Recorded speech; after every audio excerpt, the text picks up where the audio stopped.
โอเคအားလုံးပဲမင်္ဂလာပါအန်နာဝါဒနဲ့ပြန်လဲကြိုဆိုလိုက်ပါတယ်ကျွန်တော်ဒီနေ့ review လုပ်ပေးမယ်ပစ္စည်းလေးကတော့ကျွန်တော်အငွေထုတ်ဆက်လေးဖြစ်ပါတယ်ဒီအငွေထုတ်ဆက်ကိုအဓိက review လုပ်တာဆိုတာလည်းကျွန်တော်ဘယ်လိုတုံးပြရလဲဆိုတာကျွန်တော်အဓိကဟိုဖြစ်တယ်ပေါ့နော်အဓိကပြပေးတာဖြစ်ပါတယ်โอเคဒီထဲမှာဒီကောင်ကတော့ဘာ brand ညာ brand မပါတဲ့ရေငွေထုတ်ဆက်လေးဖြစ်ပါတယ်โอเคကျွန်တော်ဖွင့်ကြည့်လိုက်အောင်ဖွင့်ကြည့်လိုက်တဲ့အချိန်မှာဒီကဘူးပဲကြံတော့ရောနော်အညွှန်းနေတော့မပါဘူးသူကโอเคဒီကောင်မှာတို့မှာတွဲဖို့ချာတစ်ခုပါတယ်ပြီးတော့ဒီဆက်လေးပါတယ်ပေါ့နော်အတုံးပြရတော့လုံးဝလွယ်ကူတယ်လို့ယူဆရပါတယ်ဘာလို့ဆိုဒီမှာဒီကောင်ကိုတွဲဖို့ချာတော့ဒီလိုထိုးလိုက်ရင်ပလက်ထိုးလိုက်ပြီးတော့ဒီကောင်ရေထဲထည့်လိုက်ရင်အငွေ့ထွက်လာပါပြီ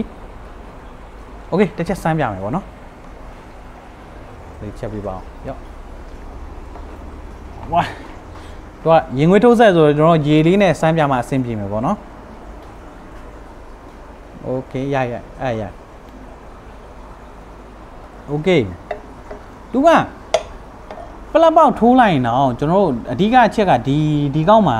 ကျွန်တော်တုံးဖူးနေကြမလို့ကျွန်တော်တိတာပေါ့နော်ဘာဖြစ်လဲဆိုတော့သူကပလက်ပေါက်ထိုးခဲ့တည်ရှိရင်တော့ကျွန်တော်အပြင်မှာရေအပြင်မှာဆိုတော့အလုံးမလုံးရေထဲရောက်မှတော့အလုံးလုံးပဲပေါ့နော်โอเคမှာဆိုတော့နော်ရေထဲရောက်သွားရင်ချက်ချင်းတန်းပြီးအလုံးလုံးဟုတ်နော်ဒါအငွေထွက်လာပါပြီတွေ့ရလားမသိဘူးခင်ဗျโอเคဒီကောင်ကတော့ကျွန်တော်တို့ဘာတစ်စိမ့်ညာတစ်စိမ့်မပါတဲ့အငွေထုတ်ဆက်လေးပဲဖြစ်ပါတယ်ဒီကောင်တွေကိုဝယ်ယူအားပေးချင်တယ်ဆိုတော့ကျွန်တော်တို့ Anawara Shop Facebook Page Messenger မှာဖြစ်ဒါမှမဟုတ်အဲ့မှာတင်ထားတဲ့ဖုန်းနံပါတ်ကိုဖုန်းခေါ်ဆိုပြီးတော့မှာယူအားပေးလို့ရပါတယ်ဆိုင်မှာတွားကြည့်ချင်လည်းရပါတယ်ကျေးဇူးအများကြီးတင်ပါတယ်